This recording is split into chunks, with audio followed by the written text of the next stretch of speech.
In this video, we'll learn about using PHP for web development.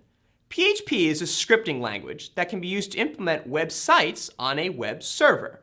A web server is essentially a machine dedicated to providing content that can be accessed via the internet. So, when you navigate to a web page like facebook.com/home.php, the code in the file called home.php, which lives on a Facebook web server somewhere, will be executed on that server. So this code will likely generate some output, which will in turn be sent from the server to your web browser. We'll be using the CS50 appliance as a web server. Your machine probably won't be nearly as powerful as the machines in a Facebook data center, but you'll have no problem using it for web development. When we navigate to a URL like http://localhost/hello.php, we've configured the appliance via an application called the Apache HTTP server to look for a file called hello.php inside of home, jharvard, vhosts, localhost, HTML by default. If that file exists, then Apache will use the PHP interpreter to execute the PHP code in hello.php. If that file doesn't exist, then Apache will throw a not found error or a 404 error, which you've probably seen while browsing the web. So let's take a look at hello.php. We can see here that hello.php generates a single line of output. When we ran hello.php at the command line via php space hello.php, that output was printed to the terminal. Now when we access this file via a URL in the web browser, its output will be sent to the web browser. So, heading to the URL http://localhost/hello.php, we can see the output in our web browser. So let's try adding another printf to our Hello World program. Okay, so let's head back to the web browser and see what we have. Interesting. Rather than printing another line on its own line, as you would have seen in the terminal, it looks like it got smushed onto the same line as the other printf. So maybe new lines don't work in PHP? Well, not quite. Remember that HTML is typically used to create web pages that can be displayed by web browsers. Not only is the string hello from PHP not valid HTML, but recall that we cannot use the \n character in HTML to create a line break. So instead of simply outputting a string, let's output valid HTML. By using paragraph tags, each of our printf calls will be displayed on its own line. So now, when we visit the URL pointing to valid.php, http://localhost/valid.php, we see the output that we're looking for.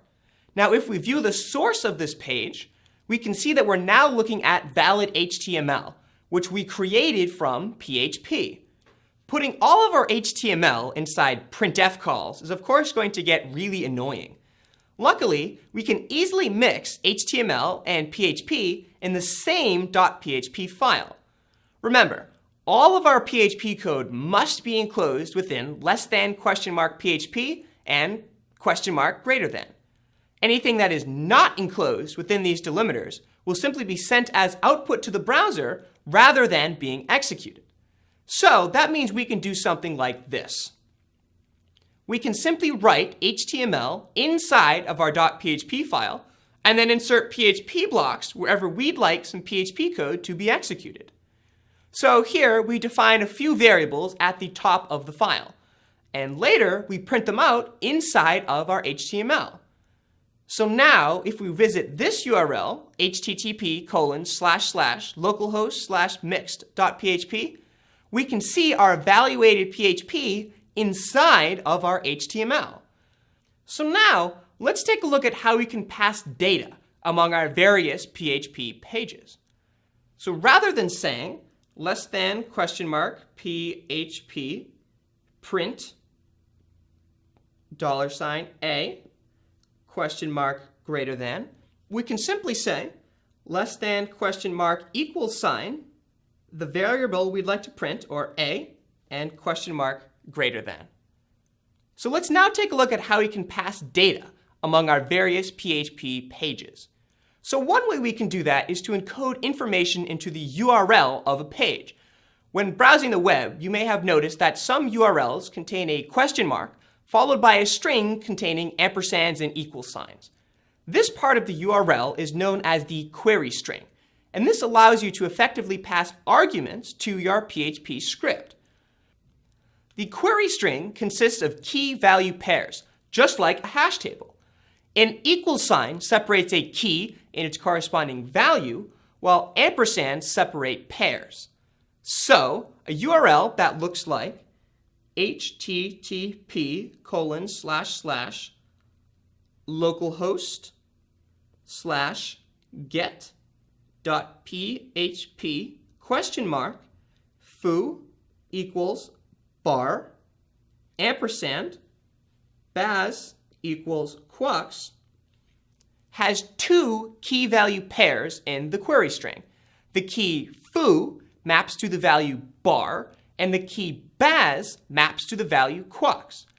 We can easily access these key value pairs using a special variable in PHP. $_GET. $_get is an associative array that is automatically populated with query string data. So that means that given this URL, $_get bracket quote foo quote bracket will be equal to the string bar. So let's take a look at get.php to see $_get in action. Here, we're using a function called var_dump, which, when given an array or other variable, will print it out for us.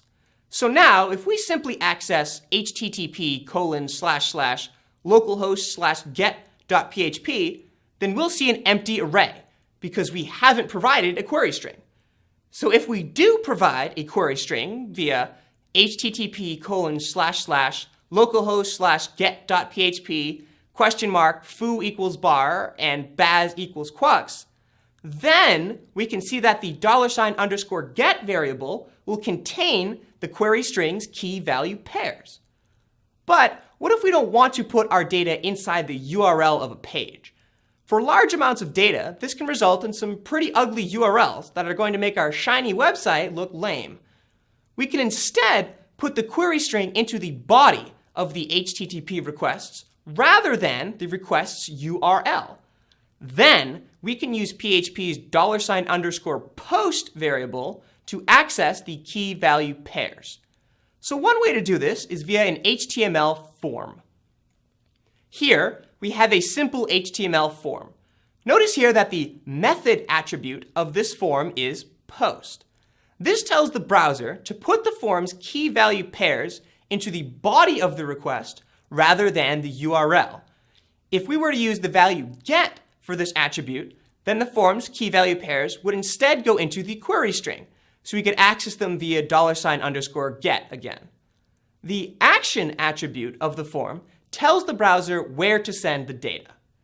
So here, our two input elements have name attributes. The value of the name attributes will serve as keys into our data, and the values of the text inputs will become the values of those keys. So now let's take a look at post.php, the file that this form is submitting to. Just like we did before, we're simply displaying the contents of the $_post variable. So let's navigate to the form with http://localhost/form.php. Now, when we submit the form, we can see that the data from form.php is passed to post.php without appending a query string to the URL. So now we've seen two different ways of passing data between PHP pages, get and post.